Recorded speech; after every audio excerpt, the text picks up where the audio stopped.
बाबा साहेब की 4 संतानें तो बहुत जल्दी समय में ही चली गई थी।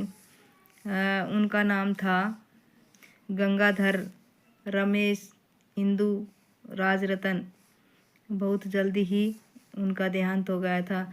गंगाधर की जब मौत हुई थी तो बाबा साहेब अपने मित्र से कहते थे कि ठीक ढंग से इलाज न होने से इनकी मौत हो गई है। जब उन्हें गली के लोगों ने कहा कि इसके लिए कोई नया कपड़ा लेके आइए, तो बाबा साहेब ने क्या कहा, उनके पास पैसे नहीं थे। पैसे तो इतने थे कि वो विदेश जा सके। अगर उन पैसों से वो उनका कफन वगैरह जो भी लेके आता तो वो विदेश नहीं जा सकते थे। इसलिए माता रमाई ने अपनी साड़ी का पल्ला फाड़ के उसका कपड़ा उठाया और उसकी मृतदेह को ढक दिया। जसवंत भी ज़्यादातर बीमार ही रहते थे, लेकिन फिर भी रमाबाई सोचती थी कि मैं ये बात साहब को बताऊंगी तो उसकी पढ़ाई में दिक्कत ना हो जाए। तो बाबा साहेब पढ़ते समय अंदर से दरवाज़ा बंद कर लेते थे।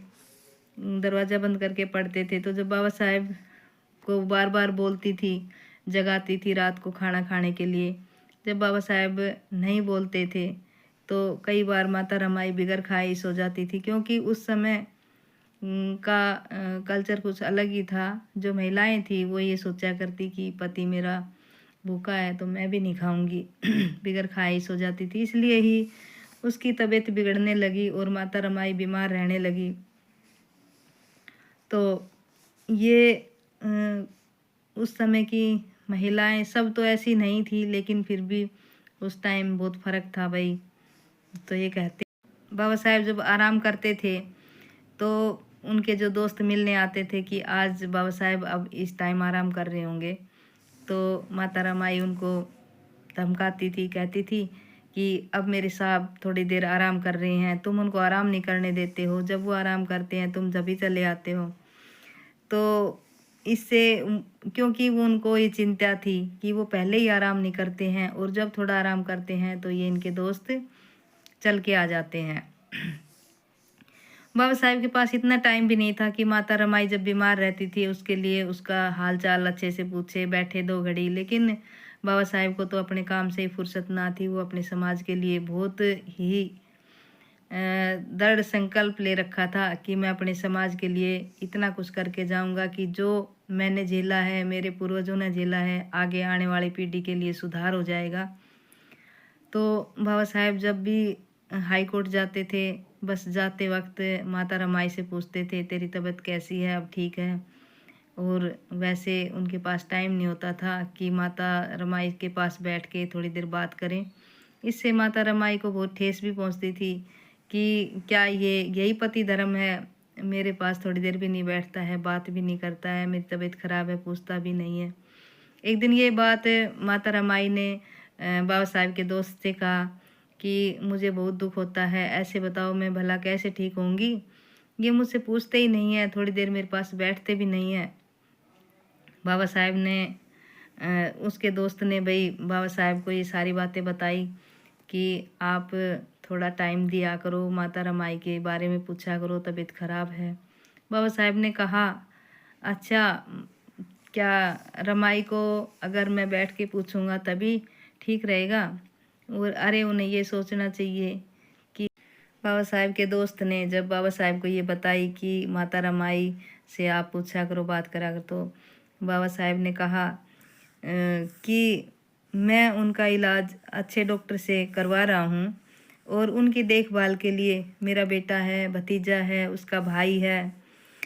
ये कैसे संभव है? मेरी पत्नी की तब बीमारी के अलावा मेरा इस देश में 7 करोड़ अछूत मूल निवासी भी हैं जो उनसे भी ज़्यादा सदियों से बीमार हैं।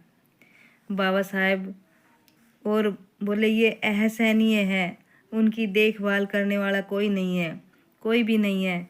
मुझे रमा के साथ साथ इन 7 करोड़ अछूतों की भी चिंता है। रमा को इस बात का ध्यान होना चाहिए ये कहते हुए बाबा साहेब की आंखों में आंसू आ गए। और रमाबाई काफ़ी समय से बीमार चल रही थी और 27 मई 1935 को जब बाबा साहेब कोर्ट से लौटे तो रमाबाई ने बाबा साहेब को इशारे से अपने पास बुलाया और उनका हाथ अपने हाथ में लेके कहा कि साहब मेरे मरने के बाद आप हताश नहीं होंगे। साहब मेरे मरने के बाद आप हताश नहीं होंगे। मैं अपने बच्चों को तो ना बचा सकी, लेकिन समाज ही अपना बच्चा है। मुझे वचन दो, आप इन्हें ब्राह्मणी व्यवस्था से आज़ाद कराओगे। यह कहते हुए रमाबाई इस दुनिया से विदा हो गई और बाबा साहेब को गहरा आघात हुआ तो यह फूट फूट कर रोए। उस समय माता रमाई का देहांत हुआ तो बाबा साहेब को बहुत गहरा आघात हुआ और बाबा साहेब फूट फूट कर रोए। और दिसंबर 1940 में बाबा साहेब ने एक पुस्तक थॉट्स ऑन पाकिस्तान पुस्तक रमाबाई को भेंट की थी और ये पुस्तक सात्विकता, मानसिक और सद्वर्ती सदाचार, पवित्रता के साथ दुख झेलने की, जबकि हमारा कोई भी शासक ना था। बाबा साहेब ने लिखा था कि ये पुस्तक सात्विकता, मानसिकता, सद्विता, सदाचार, पवित्रता ये सब है, इसलिए अतीत सहनशीलता और सहमति दिखाने की प्रशंसा स्वरूप भेंट करता हूँ।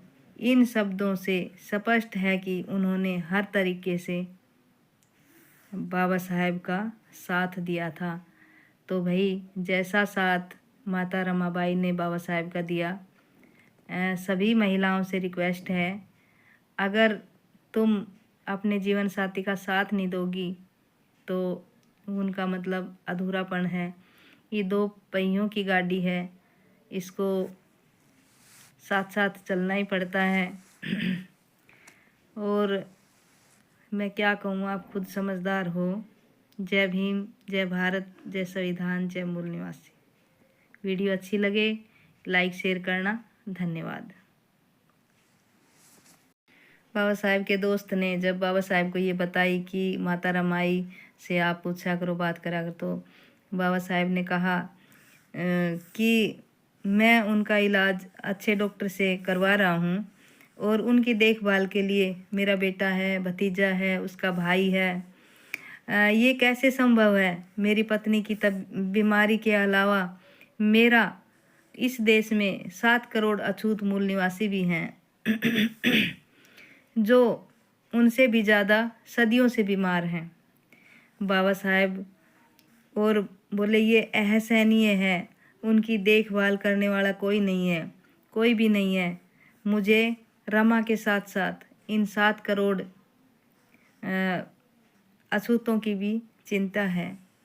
रमा को इस बात का ध्यान होना चाहिए।